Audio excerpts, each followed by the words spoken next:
शिवांगी मिश्रा इस सेशन को होस्ट करेंगे और बस अब से चंद पलों में आपके बीच होंगी फातिमा सना शेख।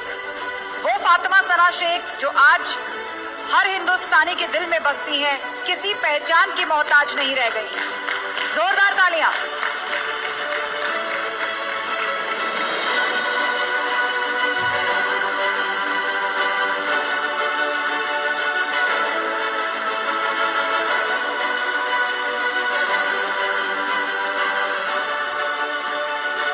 अगर फातिमा स्टेज पे आते और हलचल उधर ना दिखाई पड़े तो इसके मतलब फिर टू काइंड। आप बहुत ही नहीं बोलो, होना ही चाहिए। ये तो बहुत लाजमी है कि हलचल उधर होनी चाहिए और हलचल जरा ठीक से होनी चाहिए, क्योंकि मैं भोपाल में हूं। बहुत बहुत शुक्रिया, थैंक यू सो मच। आपने मेरी बात को रखा, बहुत बहुत शुक्रिया। तशरीफ रखिए। पहला सवाल मैं पूछ लेता हूं। बिल्कुल पूछिए। बाकी एक पूछती रहेंगी। मैं तो बस आज मैं पूछने नहीं आया हूं, मैं बस सिर्फ देखने आया हूं। सवाल ये कि आप सच में बहुत सुंदर लग रही हैं। Oh my God, thank you so much. आप भी बहुत हैंडसम लग रही हैं। Thank you so much madam, आप भी बहुत सुंदर लग रही हैं।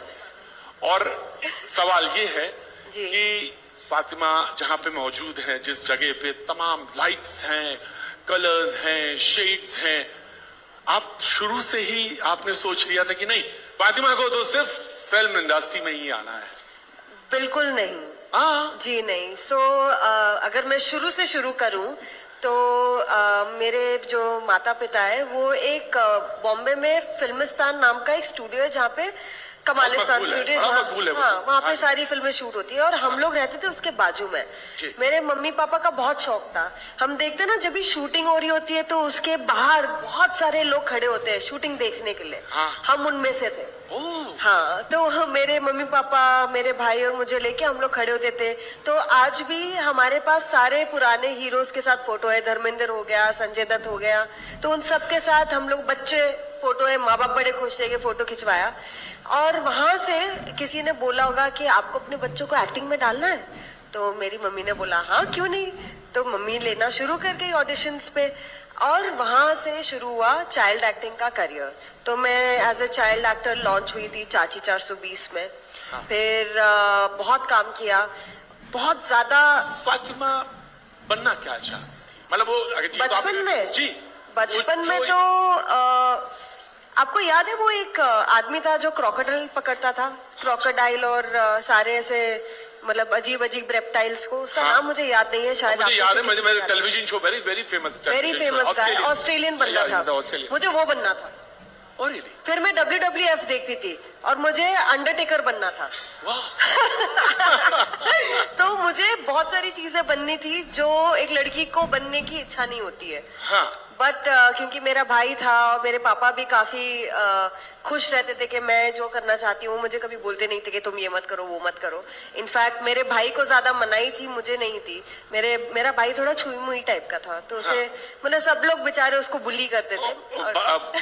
भाईजान का नाम? शानिब जी। मैं बातचीत के सिलसिले को आगे बढ़ाता हूं कि जब आपके पास ख्वाब ये था कि मुझे अंडरटेकर बनना है, मुझे ये करना है, तो दबंग तो हमें लगता है उस फ्रेम में बैठ गई होगी आपको बिल्कुल फिट। दंगल नहीं, दंगल, आई एम सॉरी। नहीं कोई बात नहीं यार, उसमें क्या हुआ, दोनों रेसलिंग के ऊपर है। तो वो तो बहुत बाद में की बात है, क्योंकि एज ए चाइल्ड एक्टर मैं पक चुकी थी। मुझे नहीं काम करना था, क्योंकि हम काम कर रहे थे कुछ 16, 18 घंटे, और वो टाइम पे कैप नहीं था वर्किंग आवर्स पे। तो मतलब अगर आप 5 साल के बच्चे हो, 10 साल के बच्चे हो या 30 साल के इंसान हो, आपको 16-17 घंटे काम करना ही है एवरी डे, प्लस स्कूल का होमवर्क। और मेरे दोस्त नहीं है, सो जो मेरे सारे दोस्त थे वो एडल्ट्स थे। तो मैं बहुत बोर हो गई। मैंने बोला मुझसे नहीं होगा, मैं पक गई हूँ, मम्मी पापा मेरे को नहीं करने का है। तो उन्होंने बोला अच्छा नहीं करना है तो पढ़ाई करो। बोला शिट, अभी पढ़ाई करनी पड़ेगी। तो फिर वहां से मैंने मतलब 9th में फेल हो चुकी हूँ, क्योंकि पढ़ाई हमें समझ ना आई, हमें ना समझ आई ना आज तक समझ आती है। और उसके बाद फाइनली जाके कॉलेज गई और वहां पे समझ में आया कि आर्ट्स में अच्छी हूँ। फिर मुझे लगा कि मुझे फाइन आर्ट्स करना चाहिए। मम्मी पापा ने बोला फाइन आर्ट्स क्या होता है? मैंने बोला कुछ तो होता है पेंटिंग वेंटिंग को लेके, मैं भी समझूंगी जब स्कूल जाऊंगी। तो अप्लाई करना शुरू किया, समझ में आया कि जे कॉलेज जो बड़े रेप्यूटेड कॉलेजेस हैं फाइन आर्ट्स के लिए, जी 1000 रुपए का फॉर्म है जस्ट टू एंटर। और वो टाइम पे हमारे घर के हालात इतने कुछ खास नहीं थे कि 1000 रुपए आप भर सको एक फॉर्म के लिए। ऊपर से जो फाइन आर्ट्स में रहते हैं उन्हें स्टेशनरी पेंटिंग वेंटिंग के जो सामान होते हैं ना वो बहुत एक्सपेंसिव होते हैं। और जब भी आप कॉलेज के लिए अप्लाई करते हो, आप एक कॉलेज में नहीं अप्लाई करते हो, आप 10 में करते हो, तो मतलब 10,000 रुपए वो समय पे मेरे मम्मी पापा के लिए बहुत ज्यादा था। पता, मैं बहुत शोज करता हूँ, बहुत सारे लोगों से इंटरव्यूज करता हूँ, लोगों के साथ मिलता हूँ, मुख्तलिफ लोगों से मेरा मिलना जुलना होता है, लेकिन इतनी साफगोई से बात करने वाले मुझे बहुत कम लोग मिले हैं और इतनी बेबाकी से अपनी बात को रखने वाले। 2 चीजें मैंने की, मेरी तरफ से तो ये समझ लीजिए इंटरव्यू पूरा हो चुका है, जो बातचीत का सिला। सिर्फ 2 बातें। पहली बात ये कि मैं 9th में फेल हो गई। जो बच्चे यहाँ पे मौजूद हैं, मैं तो उसको बांध के पुड़िया की तरह, ताबीज की तरह रख लेता हूँ। पढ़ना चाहिए, सबको पढ़ना चाहिए, पढ़ लिख के बड़े होना चाहिए, ये बात सच है, लेकिन जिंदगी में सफलताएं कहीं और रास्तों से भी आती हैं, ये नोट करने की चीज है। और दूसरी चीज आपने कहा कि जिंदगी अच्छी ऐसे ही नहीं होती कि सुनहरा रेड कार्पेट हो, जिंदगी को कहीं से निकालना पड़ता है। बिल्कुल। और तीसरी बात ये कि महिला आरक्षण बिल पास हो चुका है। शुभांगी, सवाल आपका होना चाहिए, मेरा बराबर नहीं होना चाहिए। मैं बहुत शांति से देख रही थी इन्हें और नोटिस कर रही थी। मुझे याद है पापा पचड़ी कच्ची खिचड़ी, और मुझे ऐसा लग रहा था जैसे कि वो छोटी सी बबली सी प्यारी सी बच्ची जिसे हमने देखा था चाची 420 में। मुझे लगता है कि मेरे जैसे ढेर सारी लड़कियां ऐसी होंगी जो फैंस हो गई होंगी आपकी, और आपको देख के मतलब क्या ही कहें, वो क्यूटनेस। और फिर अचानक से फिर हम देखते हैं गीता फोगाट के रोल में एक स्ट्रॉन्ग फातिमा को। कैसे ये सफर आपने तय, माफ कीजिएगा, कैसे आपने ये सफर तय किया? और एक चीज और यहाँ पर ये भी देखने को मिली कि काफी चैलेंजिंग रोल्स आपने एक्सेप्ट किए। कैसे बेबी सना से फातिमा, हाँ, गीता फोगाट बनी? एक्चुअली एक चीज मुझे जो पसंद थी वो एक्टिंग करना पसंद था मुझे। क्योंकि एक पॉइंट के बाद मैंने काम छोड़ दिया था, फिर मैंने डिसाइड किया कि नहीं मुझे एक्टिंग ही करनी, क्योंकि यही आता है मुझे। पढ़ाई लिखाई तो हमसे ना हो पाई, तो कम से कम एक्टिंग तो हो पाएगी। तो वहां पे मैंने ऑडिशन शुरू किया और वो स्ट्रगल चलता रहा कुछ अराउंड 3 साल। तब तक मैंने पैसे कमाने पड़ते हैं, क्योंकि सिर्फ ऑडिशन देने से आपका घर नहीं चलेगा। और मुझे लगता है हर इंसान की इन अ फैमिली एक रिस्पॉन्सिबिलिटी होती है टू प्रोवाइड। नो मैटर अगर आप छोटे हो, यंग हो या बुढ़े हो, आपका जितना भी आप कंट्रीब्यूट कर सकते हो करने चाहिए, क्योंकि ये सिर्फ माँ बाप की रिस्पॉन्सिबिलिटी नहीं होती कि बेटा तेरे को जो करना है कर ले। अगर मुझे भी थोड़ा लेना पड़ेगा, भार हटाना पड़ेगा। तो मैंने एक फोटोग्राफर को असिस्ट किया और हम शादियां पे शूट करते थे। तो मैं शादियां शूट करती थी, और ऐसे ही जैसे अगर इवेंट हो रहा है तो मैं वहां पे साइड में, जैसे वो सर है कैमरा लेके, मैं उनके जैसे फोटोज खींचती रहती थी। तो वहां से मेरी जर्नी शुरू हुई। फिर मतलब बहुत ही अच्छी ये थी, लक था। एक रियल लाइफ तो वो हाँ। दंगल वो जो था उससे मैच कर रहा था आपका?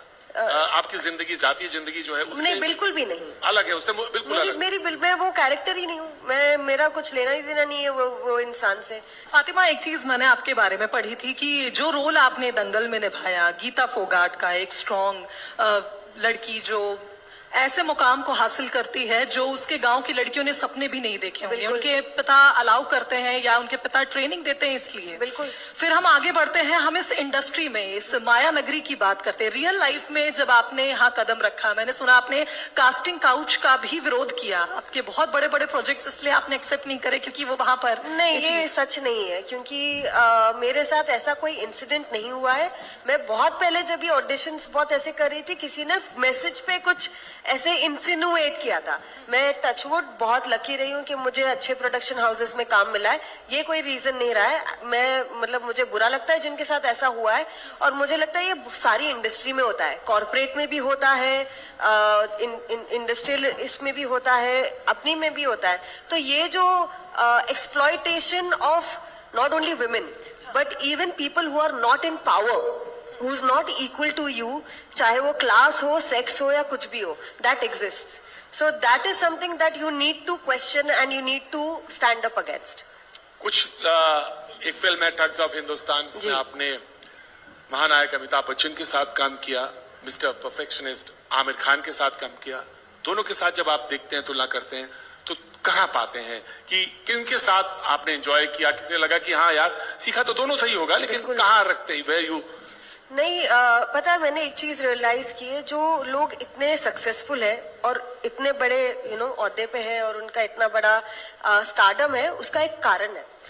सबके सब में एक जो क्वालिटी है जो सेम है, वो है कि वो लोग टाइम पर आते हैं, समय पर आते हैं, अपने को एक्टर की इज्जत करते हैं और आज तक अपने काम को लेके इतने पैशनेट है कि वो लाइंस अपनी याद करके आते हैं।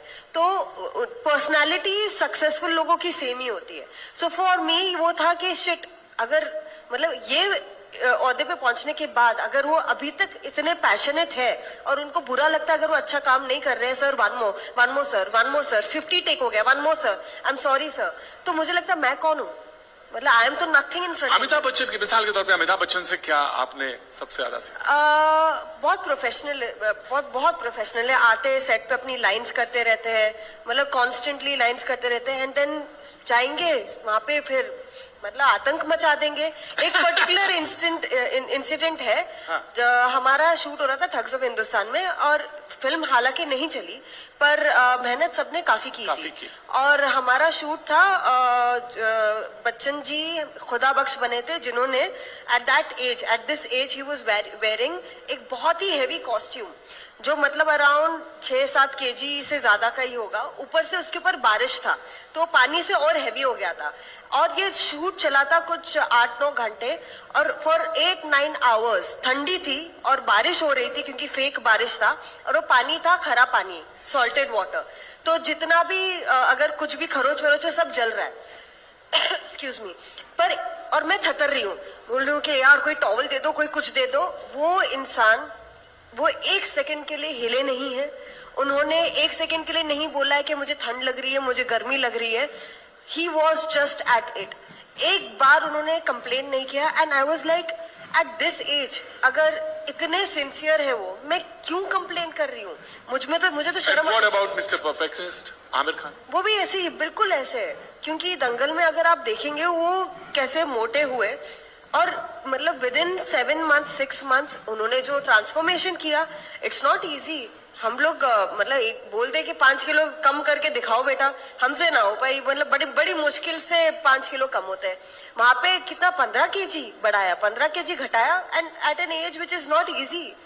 और लेकिन जो आजकल की वीडियोस को लेकर आपकी जो चर्चा हो जाती है, तमाम तरह की जो बातें आ जाती हैं, आमिर से लोगों के बारे में बात करने। बड़ा बोरिंग सा सवाल पूछ लिया आपने, कोई इंटरेस्टिंग सा पूछ लीजिए। अच्छा, मैं पूछ ये लेता वही हूं। पूछ रहे जो सारी दुनिया पूछती है। मैं तो जानना चाह रहा था कि इंडस्ट्री में जब ये इस तरह की बातें आती हैं और लोग इस तरह से कहते हैं, कोई वीडियो को लेकर जिक्र करते हैं, तो as an artist, as a professional, I am sure even आपकी जिंदगी में और मुझे लगता है कि सबकी जिंदगी में ऐसे काफी सारे मौके आते हैं जहाँ पे लोगों के आपके बारे में ओपिनियन होते हैं, और आप या तो आप वैसे पोजीशन में रहोगे कि आप बोलोगे यार ये मेरे बारे में ऐसा क्यों बोल रहा है, सच झूठ जो भी, किसी को आपकी रियलिटी नहीं मालूम है और वो ना कभी किसी को मालूम पड़ेगी। फातिमा, आप रियलिटी की बात करिए, एक सवाल मैं यहाँ पे पूछना चाह रही हूँ कि जैसा प्रतीक जी ने बोला, जो वीडियो वायरल होते हैं सोशल मीडिया जो है, वो क्या लगता है आपको कभी कभी मतलब एक ड्रॉबैक भी है हमारे लिए कि एक परसेप्शन लोगों का उसी को सोशल मीडिया के थ्रू बन जाए? मैं उसी को एक्चुअली इलैबोरेट कर रही थी कि देखो, एज एन एक्टर और आजकल एज अ एनीबडी, हम सब लोग सोशल मीडिया में एक्टिव है, और आज के दिन कोई भी उसका विक्टिम बन सकता है। हम देखते हैं कि एक 16 साल की बच्ची विक्टिम बनी है, हम देखते हैं कि एक 8 साल का बच्चा विक्टिम बना है, और बहुत सारी चीजें होती है, मतलब बहुत सारे वीडियोस बनते हैं जहाँ पे रियल बच्चों के फेसेस को किसी और बॉडी के साथ लगाया जाता है। तो ऐसी बहुत सारी चीजें हो रही है, और मुझे लगता है कि मैं उस हिसाब से लकी हूँ कि मुझे वो सब चीजों से डील नहीं करना पड़ता है। मेरे प्रॉब्लम्स इतने बड़े नहीं है जितने प्रॉब्लम्स दूसरों के बड़े हैं, तो मैं उनको इतनी